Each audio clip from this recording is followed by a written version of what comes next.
Good morning, everyone, and happy Saturday. How's everybody doing this morning? Good Great, morning. great, Doing great. great. Good morning, All everybody. right. All Woohoo! right. We are bright-eyed and bushy-tailed. It is, can you believe it? July is a thing of the past. We are into August. We are into our first Saturday of August and getting going on our Saturday walk and talk. This is an opportunity to come together as a community, just a kind of a get together of coaches, facilitators, some clients, and just talk all things HealthPointe. We've got an exciting docket lined up. I'm going to do a segment Morning. on the often Good misunderstood morning. portion of a 6-week Good morning. cycle. And we've got some good mornings going still in the background. So Sorry about guys, that. if you are not on the docket yet, be quick fingered with that mute button. So it saves me as a host on this. But so I'm going to do a portion of the 6-week cycle that is often misunderstood. And for those that were tuned in, I think it was last week, Kathy Munoz did a tremendous segment on gratefulness. And in fact, it kind of took over our program in a good way because everybody was chiming in about gratefulness and strategies for gratefulness and the power of gratefulness. And so Kathy is going to have gratefulness part 2, as she's been implementing some things that she spoke about last time. And then we've got Larry that's going to be doing a segment on hydration and water. So as always, we just have a lot of fun here. There'll be a little bit of round robin, a lot of impromptu stuff. Who knows how this will play out? But let's go ahead and get started. Kathy, if you're there, the table is yours. All righty. Good morning, everybody. So yes, I told Eric that, and if you recall, if you were able to join us last week, I said originally I didn't really think I had anything to talk about. And then literally within like 30 seconds, I was like, oh yeah, I do have something that moved me. And boy, oh boy, I'm glad that I shared it. And I'm glad that I brought it out because I definitely noticed a big difference when I had decided at the end of our walk and talk that Monday I was going to re-implement my gratefulness journal, the mindfulness journal, the 3-minute journal, I think is what it's called, whatever. But anyway, I used to always do it first thing in the morning at work because I'm usually at work 15 to 20 minutes before my assigned start time. And I used to do it then and got away from it. And it's funny, you can date the journal and, oh yeah, got away from it. Haven't done it since September of 2023. So I didn't realize I had been away from it that long. So that part just kind of blew me away right there. So I'm kind of glad that I have the dates. And I did go back through and I read a little bit of it over the weekend, just kind of rereading to see, reminding myself and everything. So that's the nice thing about having a journal is you can write in it and then you can refer back to it if you need to for something, and or even just to read through it just to see maybe how far you've come. Mm-hmm. So but yeah, so Monday morning, so I got it out Saturday when we were doing the walk and talk, and then I threw it in my work bag, so it was in my bag ready to go. So the next thing I want to kind of talk about with the gratefulness is taking the time out to think about something that you're grateful for every day. Doesn't have to be much time, doesn't have to be too many things. My journal has 3. Some people has 5. Even one thing, if you just take 1 minute, just think about one grateful thing, it can kind of just help your spirit for the day, is what I've kind of discovered. But in preparation for that, like I said, I put it in my work bag. So it was ready to go. I knew I had it there. And this is where I kind of want to take the spin a little bit. And so I did it. I did it every morning. And then as soon as I did it at work, then I quickly threw it back in my work bag. So it made it on the trip home, because the other part of it is wrapping up your end of your day and writing down what went well. Okay. So, mine is write the 3 things you're grateful for, write 3 things that will move you closer to your goals for the day, whatever they may be.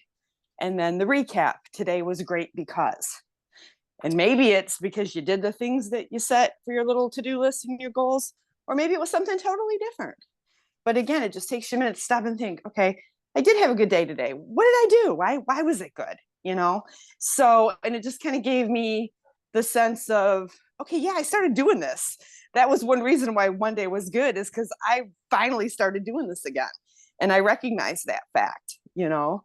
Um, so, and in So did doing that that, make you, what yeah, did you had mentioned a little bit in our preamble, and I can only imagine this as well, that you had talked last week about how you feel different, particularly in the morning when you wake up. And, we all experience that, right? We wake up. How is it that we're feeling? Are we waking up with um, a kind of a spring in our step and a smile on our face and so forth? Or are we waking up with a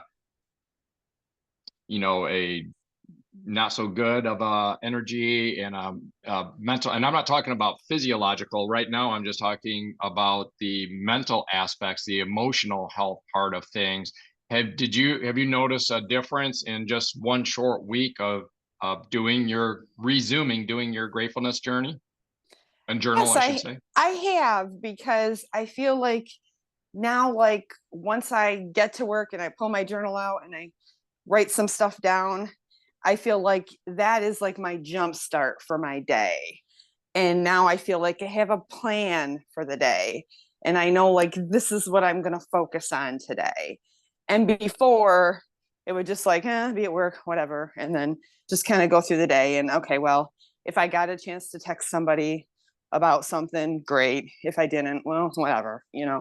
So I just And was kind talk of like about that. meandering through life, you know, When, where yep. this way, now one thing I used to do when I was doing my steps on my lunch hour, as you guys know, I do all the time. I used to send texts out to people, and I got Okay. away from it. I don't know why. I just did.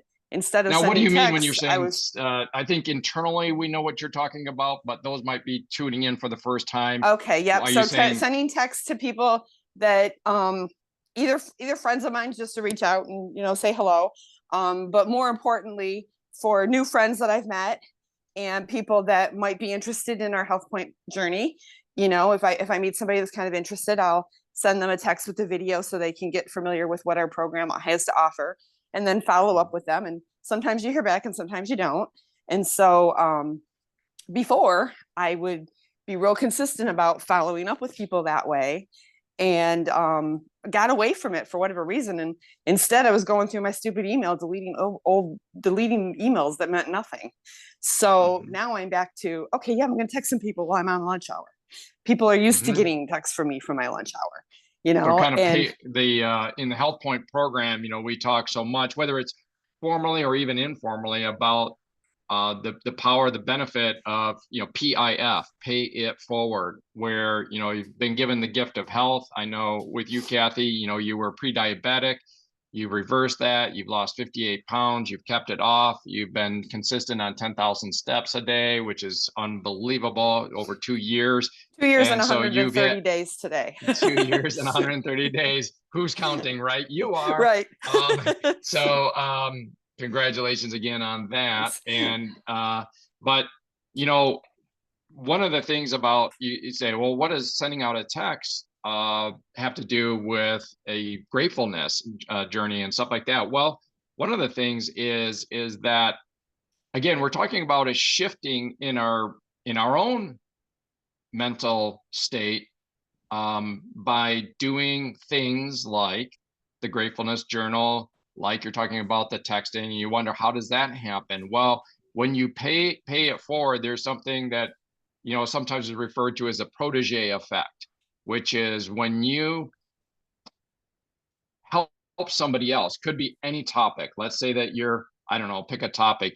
How to do pottery, and you've done pottery, for yourself, for your own benefit. You enjoy pottery, but the minute you help somebody else, you bring on a student, or somebody asks you if they can be taught by you, or if you can encourage them in their own pottery journey, suddenly there's a couple of things that happen. One, you have to really, it takes your own learning and understanding of pottery, and I use pottery just to throw it wildly out of the context of health and wellness so that it kind of makes a point.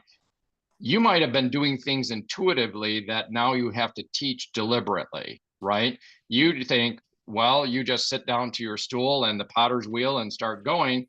And then you've got a student that's asking, well, why do I sit down? Why don't I stand up? And you've never thought about that. Maybe it was something that you learned years ago. So sometimes in this HealthPointe journey, we're just trucking along, assuming that everybody else is on the same page as we are, but we sometimes have forgotten where we were when we started until you get that new student. And again, this could be formally as a facilitator with HealthPointe, or this could be just somebody that is asking us, and we're not formally becoming a coach, but we are giving them offering the gift of HealthPointe. And when they start asking us questions, we need to dig into a little bit better. And then secondly, certainly this has an effect on the mental state, is that, when you give something away, there's and I'm not a psychiatrist, but I know that I've read things where one of the go-to strategies for people that are suffering mentally, emotionally, is to get them to do something for somebody else. Go volunteer at a senior citizen home, go help some children, go do something for a homeless, do something for somebody else. And so maybe in that effect, when you're reaching out, doing your text messages, that could have a positive effect like that as well. One of the questions I have, Kathy, remind the audience the name of that gratefulness journal, because sometimes, a tool like this is helpful. I think you mentioned it last week, but I can't recall it right now. The 3-minute morning and evening. Okay. It's and then the number 3-minute morning and evening. And is that by a particular individual? Let me see here.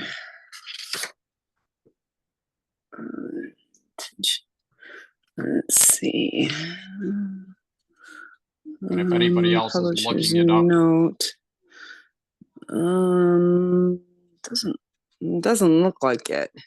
Okay, probably available on Amazon. Okay. Maybe. I know we got it through our book vendor, Complete Books, but they work with companies, I believe. I don't think you can order anything directly from them, but I'm going to guess it came from Complete Books, but usually Complete Books can get things that are on Amazon. Right. Okay, so it's called... Because it came, like I said, it came from our associate superintendent as kind of a holiday gift. Mm-hmm. Okay. Well, I tell you that, again, you kind of took over last week's podcast, Walk and Talk, with this kind of throwaway comment about gratefulness. And I think 3/4 of our segment last week was on that. and it's just a testament to what a powerful topic it is. What I hear you reviewing this morning is also about, like so many other things, that if we don't deliberately attend to it, it's like weeds in the garden, right? If we don't deliberately attend to how we eat, we default and slide, and then, the weeds of our eating have taken over if we don't deliberately take steps literally to get in our movement, get in our 10 to 15,000 steps per day, or whatever it is that is our goal on the movement. If we don't deliberately take steps to do our supplementation and fill in those nutritional gaps, if we don't deliberately go through the hydration, all of these things, on and on and on, including gratefulness, by default the weeds come. That we know. There's no difficulty in allowing the weeds to take over the garden of our mind, of our spirit, of our physical being. That's how things work, and nobody has to ask the weeds to come. They just come. But the thing I just wanted to kind of key out too is that in thinking about the awesome book Atomic Habits by James Clear, if anybody on this Walk and Talk has not read that book, you have to get that book. I didn't have that book when I started HealthPointe, and I wish I would have. I think it would have made HealthPointe so much easier. So Atomic Habits by James Clear is a must. And I don't remember what chapter it is. I don't know it that well, but the caveat that's always stuck out with me is the preparation phase. And, Eileen did a huge segment on preparing the food, because she knew she was going to be going away, and what she does and how she does it and everything. But that took some time to figure it out ahead of time. But now that she's got that schedule, she knows exactly what she needs to do, and she can do it when she needs to and get it done ahead of time. And then she's good to go. So just the simple thing for me, like remembering now Sunday night after I do my gratefulness journal, to throw it back in my work bag Sunday night. So it goes back to work with me on Monday. It's prepared. I'm having it there. It's ready to go. They say when you're going to get ready to do your walk, you have your shoes out by the door so you're ready. Your clothes are ready. Everything, all those little steps, everything that you need to have ready for you so that you can be successful. Your water bottle, if you're going to be drinking your water all day long at work, make sure you have a water bottle to fill your water with. Packing your lunch, making sure you pack your lunch, make sure you take your lunch with you. All these little things are little steps of preparation. And by doing these little things ahead of time, you're setting yourself up for success for whatever that is. And that's kind of what it seems like now that I'm doing my gratefulness journal. Every day I'm setting the tone for my day. And now I know, yes, I'm going to focus on me and what I want to do, instead of just sitting here at Risa and doing what I need to do at Risa, and then lunch hours, ho hum, whatever, call mom, okay, that's fine. And then just, coming home and taking care of Dave and whatever. I have a plan, and this is what I'm going to do. And it's just really helped me refocus on my goals, whatever they may be. So that's so awesome. And so, like you say, consistent with everything else in the HealthPointe program, the cliche statement that we often refer back to is everybody has the will to win, but you need to have the will to prepare to win. And, and that includes the gratefulness. Well, that's awesome. Very, very cool. Thank you for that gratefulness part 2, the rest of the story. And so continued success with that, having just kind of resumed it. Oh, the one other thing I wanted to make note of is you were saying that with your gratefulness journal, because you had written it down, you had a journal, and yes, you were surprised it had been, like your last entry since September 2023, but you were able to go back to that. And one of the things that it kind of brought to mind as I heard you say that is just the power of the written word, or the power of journaling things. And, years ago, I heard a phrase that says the palest ink is better than the fondest memory. Right? The palest ink is better than the fondest memory. And it's so powerful sometimes when we look back on things that we've written down, and, that ink might be pale. It may have faded a bit, but I guarantee you, going back to September 2023, you do not remember those just from memory alone. What you have written down in there, that has faded big time if you just have no written record of it and it's just strictly by memory.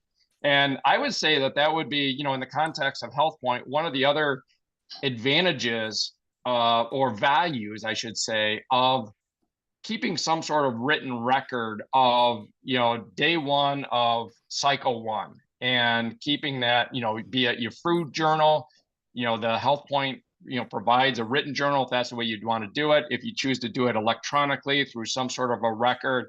But wow, to be able to reflect back, to be able to look at what you were thinking, writing, doing, sometimes years ago. I know Carol, who is not on this session, she's busy with visiting a brand new great grandbaby, I believe, as well as the rest of the family.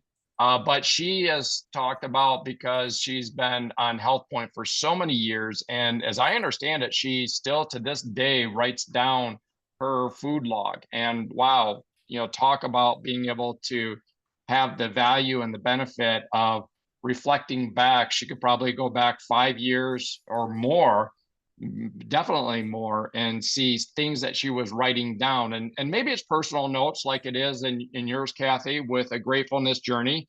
Maybe it's other things, but again, the power of that written word, and not just having it in our own memory. So, well, again, thank you so much, Kathy. We're going to segue actually into my topic, and I'm going to do a screen share here in a moment, and I have a backup in case the screen share doesn't work. Hopefully I can make that happen. But in fact, let me go ahead and do that right now. Get that set up here. Let's see if we can get this going.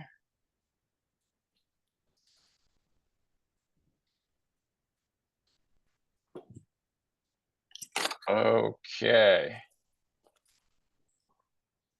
Now, bear with me, guys, a little bit here.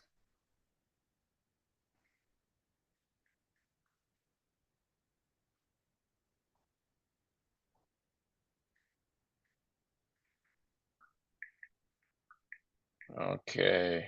One moment, please, as they say.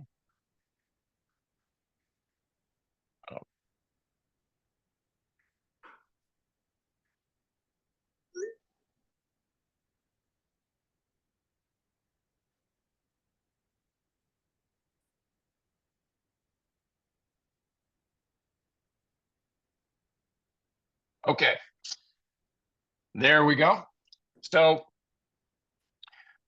what we are going to be covering here, so those that are familiar with the HealthPointe system, but even those that aren't, let me just kind of review that it is a 6-week cycle program. And what we're looking at here is an actual client and their weight loss journey.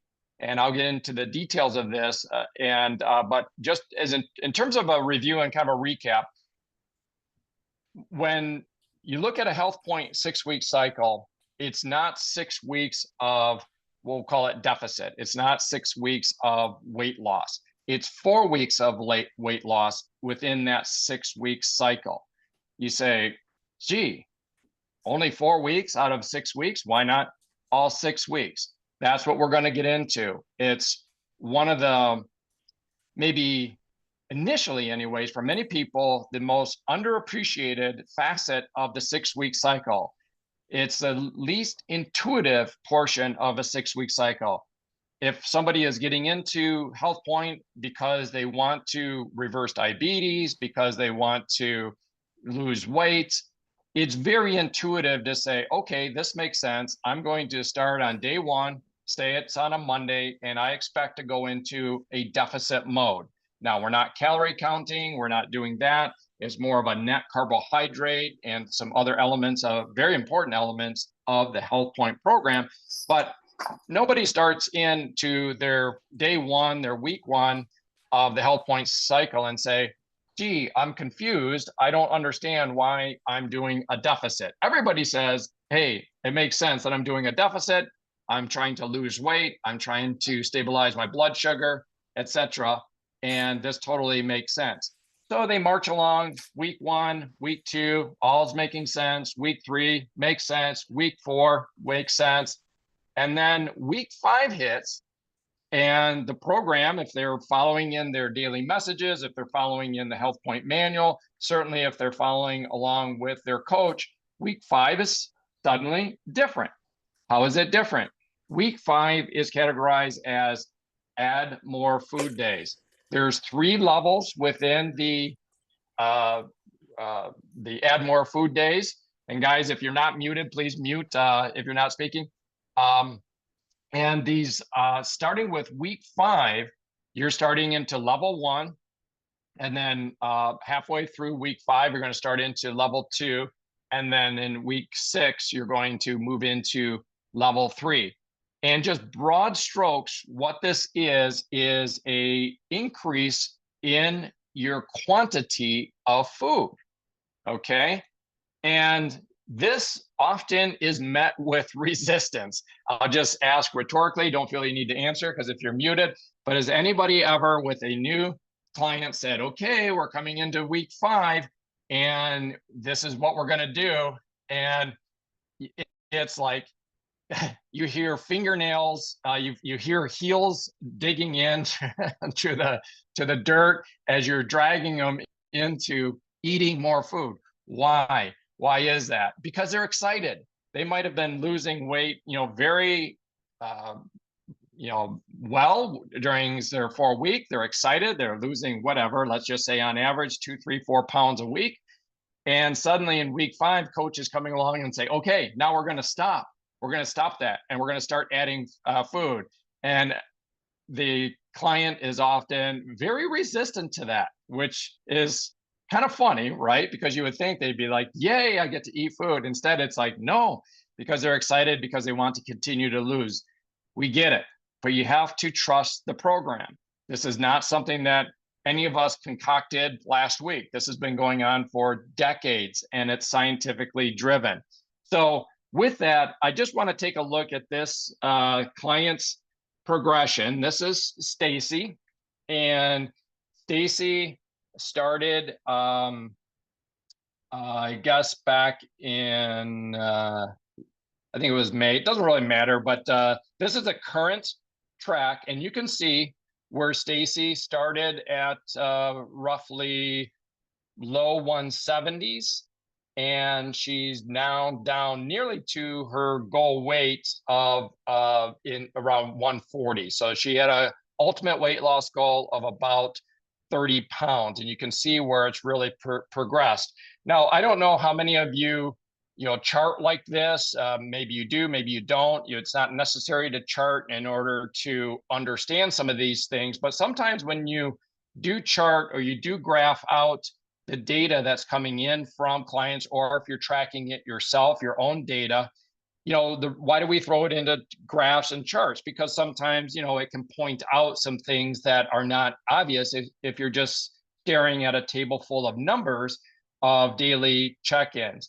And it's with that, I want to turn to some areas that I want to highlight.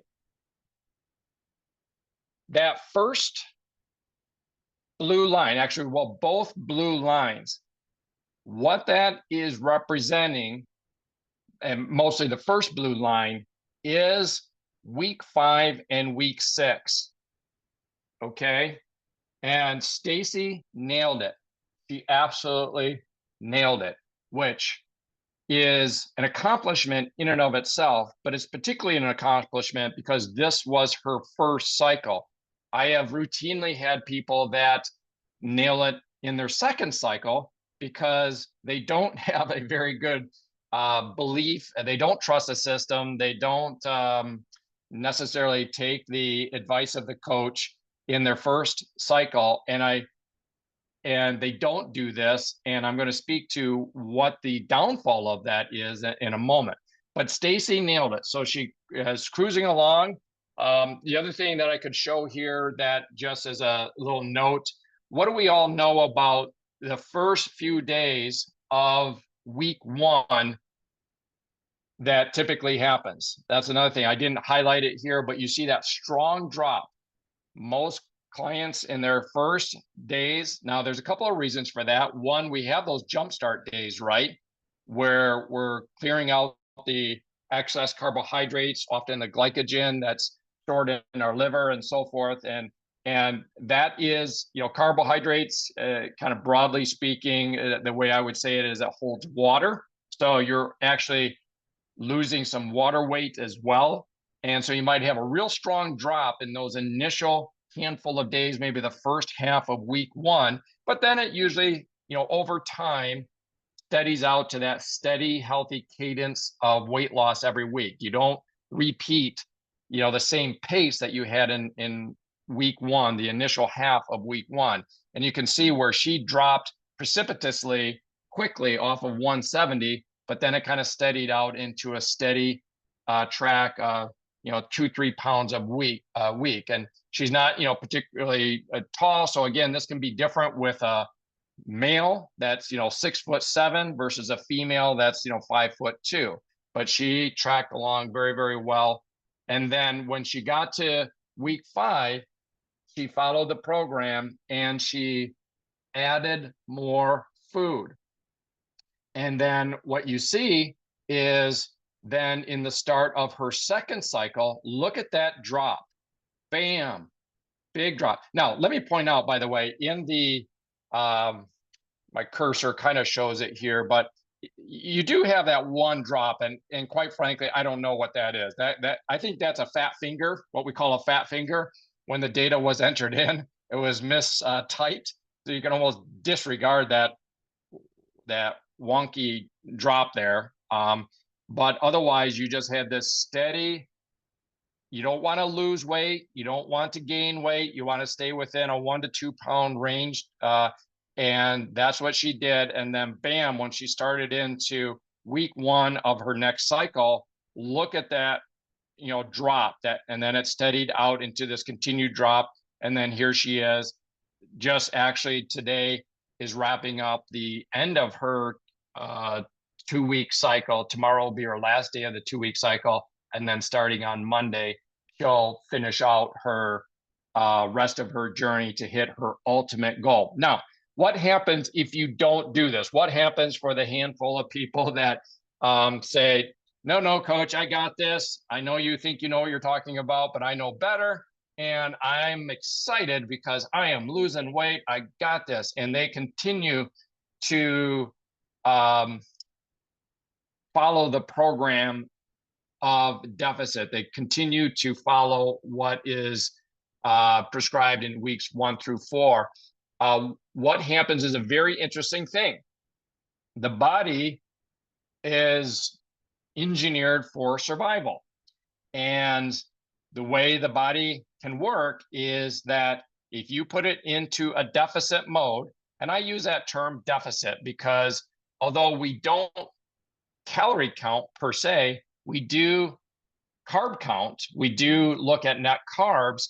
And from that standpoint, when you're doing a deficit of carbs, if you're used to, wolfing down 300-400 grams a day of net carbs, a bunch of breads and pastas and fast foods and packaged goods and stuff, and suddenly you drop it down to 100, maybe 75, maybe 50, maybe below 50 net carbs, that is a deficit to the body.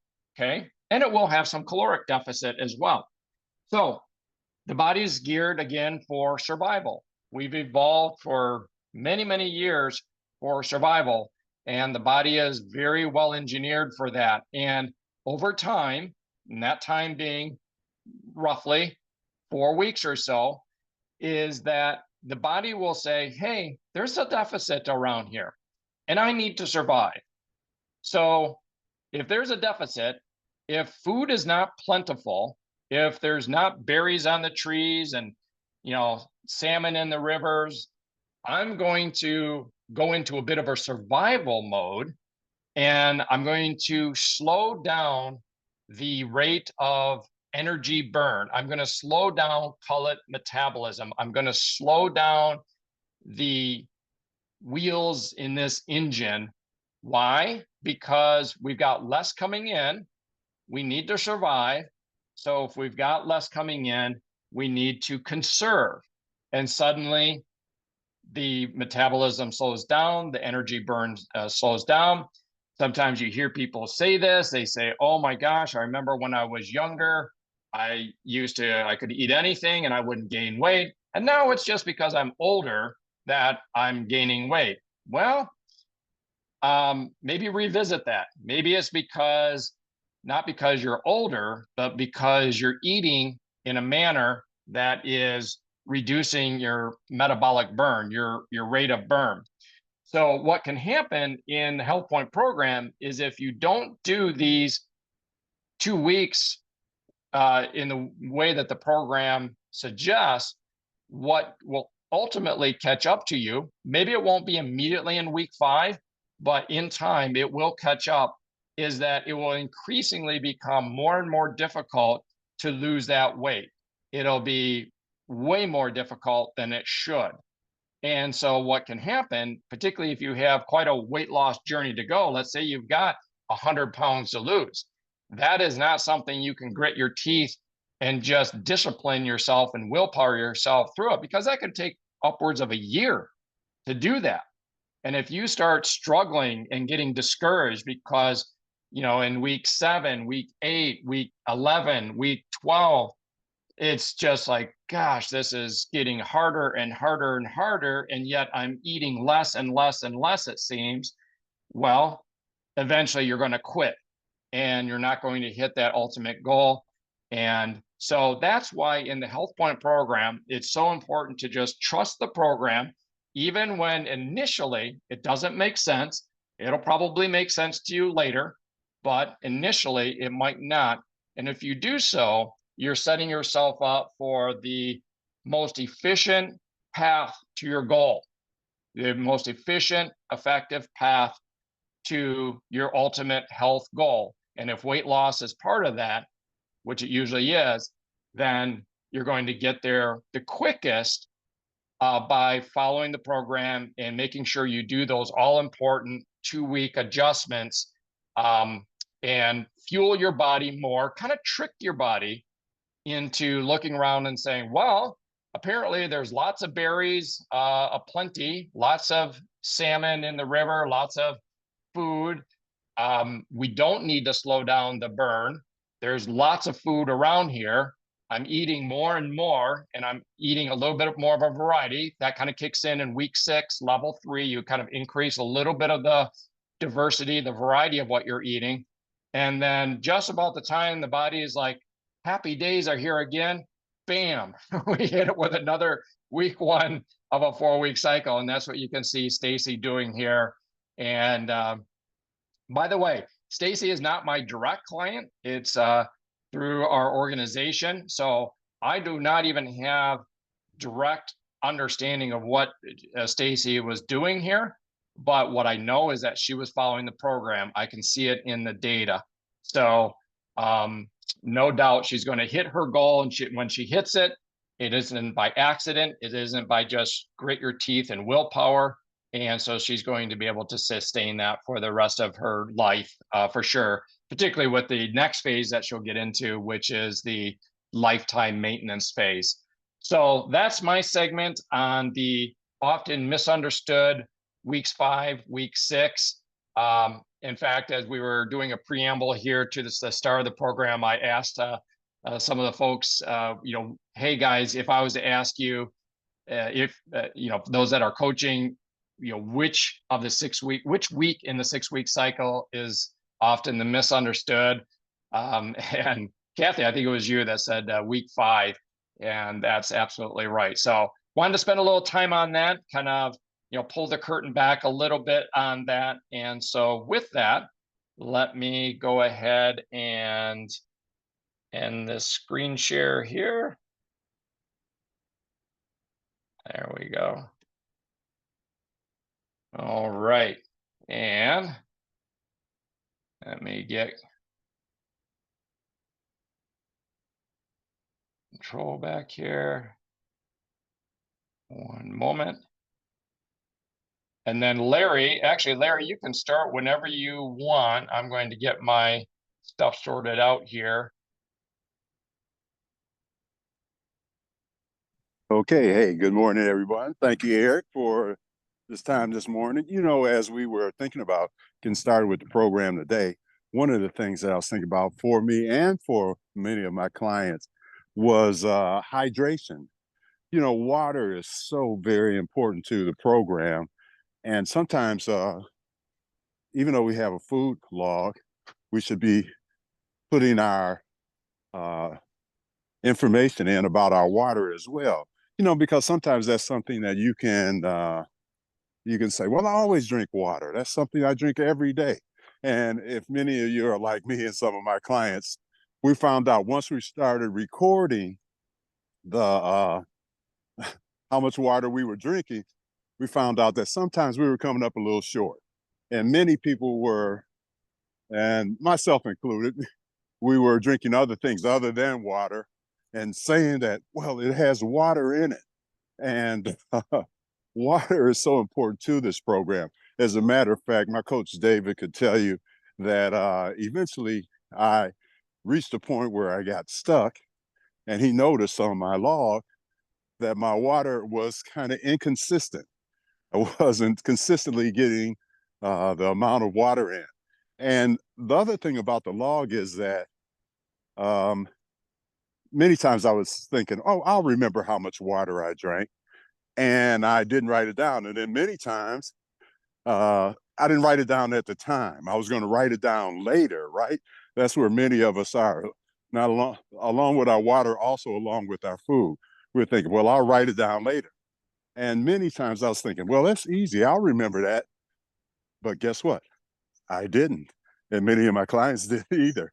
We were trying to figure it out, and we were guessing instead of getting an accurate reading on how we were doing on that. And then one point when I got stuck in the program, and some of my clients as well, I found out that I was able to get things moving, and they were able to get things moving. I learned the hard way doing it myself.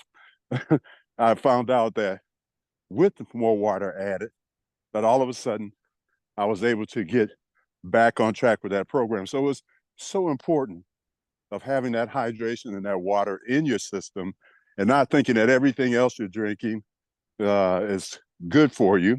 We do have some things that sometimes we try, twist tubes and things that help our immunity and our joints. So we do add some things sometimes to our water to help us get our full amount of 80 ounces in. But now I have it down pat, and so do my clients.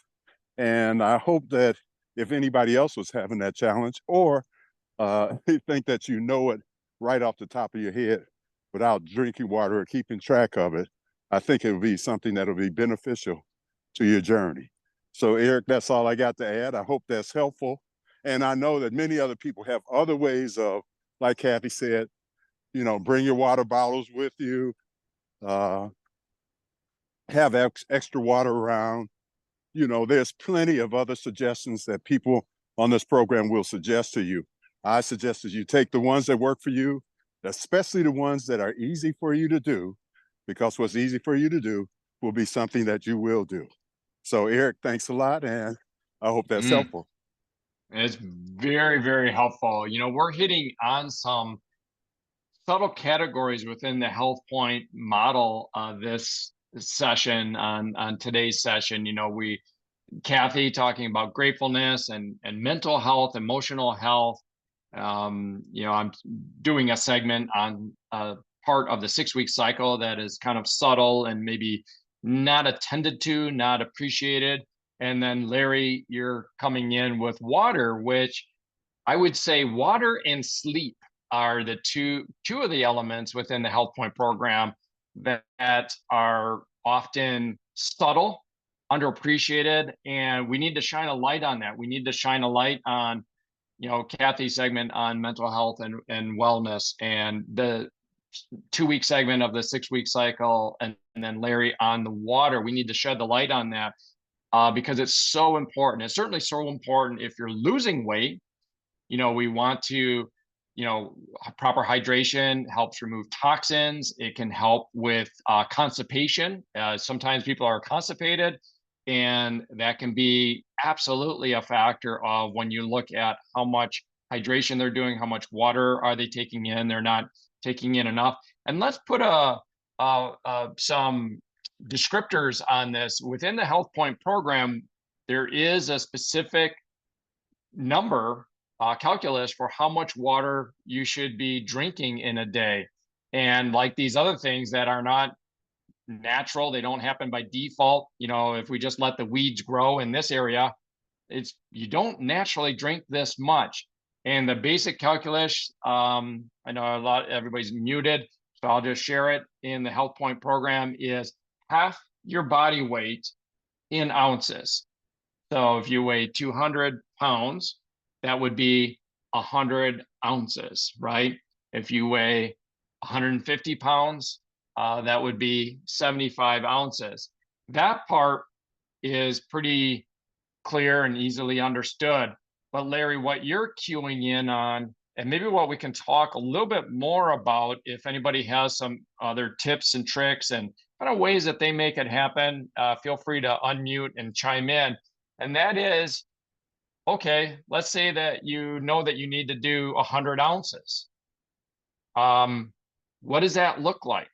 How much is that drinking in a day? And how do you go about making sure that you're doing that habitually every day through a 6-week cycle?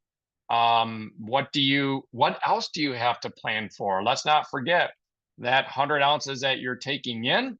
Now, maybe in Michigan right now with 90 degrees outside, and Larry, I saw that you were walking outside and it's already heating up outside. You can sweat it out, but in the wintertime, that's not happening. So what comes in on 100 ounces has got to go out. And it's something that you kind of know if somebody's following the program correctly, because they talk about how often they have to go find a bathroom, right?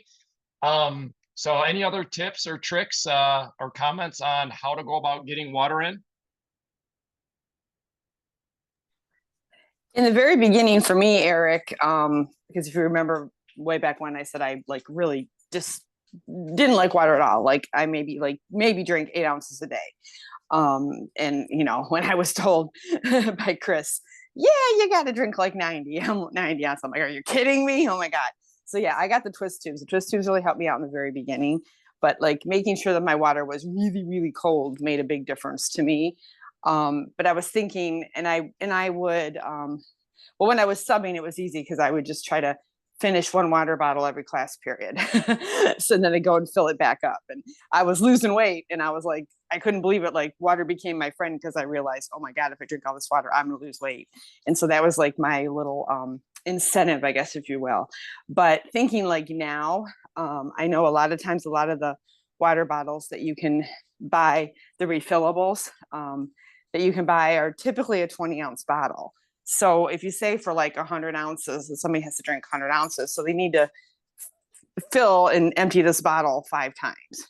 So I might take like, you know, like, so you say, okay, if you're going to be try to do this over like an 8-hour period, maybe, you know, and then maybe set a couple alarms on my phone and be like, okay, within the first 2 hours, I got to make sure I drink the first bottle, with maybe like a 15-minute timer to remind yourself or something. You know, we've got technology, so we might as well use it to our advantage. You know, and you could set like little every 2-hour alarms and try to finish a 20-ounce bottle within 2 hours. I think that's not a requirement that would be really difficult. I think everybody could drink 20 ounces in 2 hours. It's like 10 ounces an hour. You know, again, being cognizant of it and being prepared in planning and thinking this is something I might do. So I know at times I would set alarms for myself before to help remind myself to drink my water. So hope that helps somebody. That Hey, Eric, definitely. Go ahead, Larry. Yep. I was just going to say real quickly, and remember what you're going to say about Kathy. It might, you know, one other point, you might want to drink that water earlier in the day. Sometimes at night, as Eric said, when you drink more water, you go to the bathroom. Well, if you drink that late in the day rather than earlier in the day, in the night, you might have to get up and go to the bathroom. So you really want to consider maybe drinking that water earlier in the day. The largest amount of it, that is. That's a good point, Larry. That's a very, very good point. And I'm making a note to myself, actually, you know, as just in terms of coaching people, I got to tell you that I don't think I've ever commented to client to do that. That's a good subtle note, because you're right. If people do something, and unfortunately, I've had this experience in HealthPointe where I didn't cover something with a client, and then, you know, people are gonna sometimes come and go on a program. You know, HealthPointe's no different. People can start a program. Have I ever had, you know, clients just bonk and quit? Yep, I've had it happen, and that's not HealthPointe. That's just life. But I do take a look and say, was there anything that I could have done better? And I know that I've learned from that and have kind of tuned up my coaching to try to not to try to do a better job on the next client. And let me just, this is totally a segue, but I'll hit on one. I know that there is one couple that I lost that because I didn't cover enough on how to handle constipation, right? And because that was something that I just didn't think about. And it also at that time was a bit of a, not a third rail topic, but I mean, I didn't go around prior to HealthPointe and talk about poop, right? I didn't talk about, things like constipation. It was just something that was not something that I was overt about, but it's very, very important. And it's particularly important if somebody is changing their eating. I don't care if you're going from even going into weight loss. When you change your microbiome, when you disrupt your pattern of eating, that can disrupt and make you constipated. And so it's very important to have that conversation early on in someone's cycle, if nothing else, to let them know that this is a comfortable topic. And if you're having any issues, feel free to chime in about it. But I did have some clients that I'm very confident looking back that they never heard me talk about it. They never wanted to bring it up. In hindsight, I'm pretty sure the reason they dropped out of the program was because of some issues with that. And so I don't want to make those mistakes. If people quit, it's life, that happens. And even the most perfect program, the most perfect coach is not going to help that. It's going to happen when you talk to enough people. But on the subject of hydration, I appreciate that subtlety that you guys are talking about, because I made a note to myself to make sure that when I'm talking about hydration, that I'm emphasizing, hey, work to get that in maybe in the first first half, 3/4 of the day. Otherwise, I don't know if anybody would quit because they're getting up in the middle of the night and peeing too much and saying, they hate their life, they hate HealthPointe, they hate me, and they gotta, they're gonna quit. And, but at the same time, why not educate them and inform them and make the suggestion to get that water in early? So I love that, Larry. One of the things that I wanted to share is, and I always have this around me, and I've mentioned it before, and I just went and grabbed it. This is this brand, and Emily's still on the call here. I do not know how to pronounce this. It's an incredible brand that Emily, she's a real connoisseur of like fine designs, products. She's the type that will do the research and get a really, really good product, for some common daily uses. So when it comes to like a thermos bottle, where I might fall prey to just getting some janky thing off of Amazon, she's going to put in the time and the research and understand, some of the engineering behind it and make a quality purchase. And I don't know how long I've had this puppy. I have had this for a long time. And I also have one of a larger volume, and that's kind of what I want to speak to. But this one it's got a little elephant. I don't know. No, that won't. Well, let's see if that will show. Doesn't really. I don't know if you can see that little brand there, a bit of a reflection, but it's got a little elephant, and it's Z, and then that must be an O. It's kind of a funky looking O. ZOJIRUSHI. Again, we'll say Zojirushi. So kind of a Japanese, probably a Japanese brand. But this little puppy, what I love about it is this goes with me pretty much everywhere when I'm on the road. It's in my backpack, and I never have to worry about it accidentally leaking. It's got a really great steel on top. In the morning, I'll do coffee in there, but later I'll do water in there. It fits real nice into a cup holder in the vehicle. It's got the little lock on the side here, and it's all one-handed. All this stuff you can just do with one hand. I can lock it, unlock it. So when you lock it, of course, it's not going to accidentally open up. That's particularly important when it's in your backpack or something like that. One hand, you can see here where I just push the button here with my thumb, and there it is. It's got a nice drinking lip there, real nice pour on there. With my fingers, I can just close that puppy up. And you go, wow, you're spending a lot of time on this. Guys, you know, like Kathy was saying, set your shoes out in terms of preparation for walking, right? It really comes down to some of these pragmatic, practical things like what's your water bottle look like? Now, this is something, like I said, that I've used so much. Every day I use this. But then she also got me one that is larger. Now, this larger one does not fit into the cup holder. So I will say inside the vehicle, it runs a risk. You know, you slam on the brakes and that thing, you know, is heading for the windshield or bouncing off of something if you don't kind of settle it in. But it's larger, it's black. I think it's the same brand or it's a very similar engineered. But what I like about it, and by the way, these are all stainless steel inside, beautiful design, very clean, no microplastics. You know, we talked about microplastics, none of that stuff going on. We use our good purified water. That's the other thing, guys. Don't trust, I don't want to say that categorically. Just be careful. If in doubt, filter your water, right? If in doubt, filter your water. You know, you don't want your body to be the filter. You don't want your liver, your kidneys to be the filter. Let a beautiful, you know, certified filter. We've got the eSpring filter, pressed carbon block, amazing filter, drink filtered water.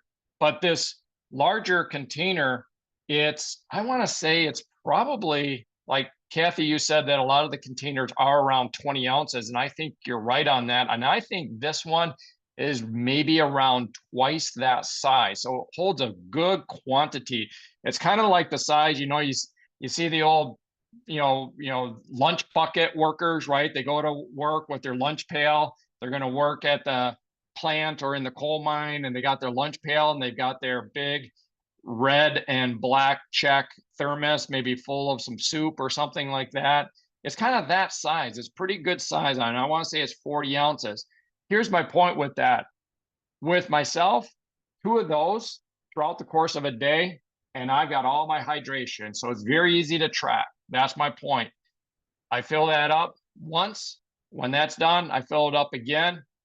And some combination of that is going to get me, in my case, you know, 80 ounces, which is going to be plenty of hydration for the day. So guys, very, very important on the hydration. Larry, thank you so much for that. We are coming up on wrapping up another beautiful hour, our first Saturday of August here, and I'll get this up onto YouTube. Any other thoughts, comments, questions, anecdotes, one-liners, funny jokes? I want to know how many steps Eileen's gotten running around with her granddaughter. Oh, yeah. Eileen is, Eileen, looks like Eileen bumped maybe due to her granddaughter. So what Kathy is speaking about is when we were getting started, Eileen is watching her granddaughter. I think she said for the first time, right? They traveled. Yeah, that's what she said. They're up in Pennsylvania, and she reversed the camera on her phone, and we saw this little toddler and just trucking around the room, picking up toys. And I said, well, there's a 10,000 steps getting done there. And Eileen agreed. So, but yeah, I think the toddler. Okay, we'll have to follow up next week then. yeah, toddler part 2 with Bruce and Eileen. But yeah, there's a lot of coaches and so forth. Hank and Carol are actually in Michigan, also visiting family and great grand daughter, I think, or no, great grandson, I think. But and then Bruce and Eileen, same thing. They are traveling, as we know from last week, and spending time with children and grandchildren. So that's all awesome. We still had an awesome panel, great commentary as we always do, covered some real fun segments. I'll get this loaded up. And guys, until next time, same place, same time here on Zoom next Saturday, 8 a.m. Eastern time. But for now, we'll wrap it up and say bye-bye. Bye, Eric. Thanks as always. Hey, bye-bye, everybody. Thank you, Eric. Hey, that was a great segment, and thanks for all you do, man. Absolutely. You too, Larry. All right. Drink your water out there, Larry. You're looking good. See you later. All Everybody right, get those everybody. steps Have a great in. weekend.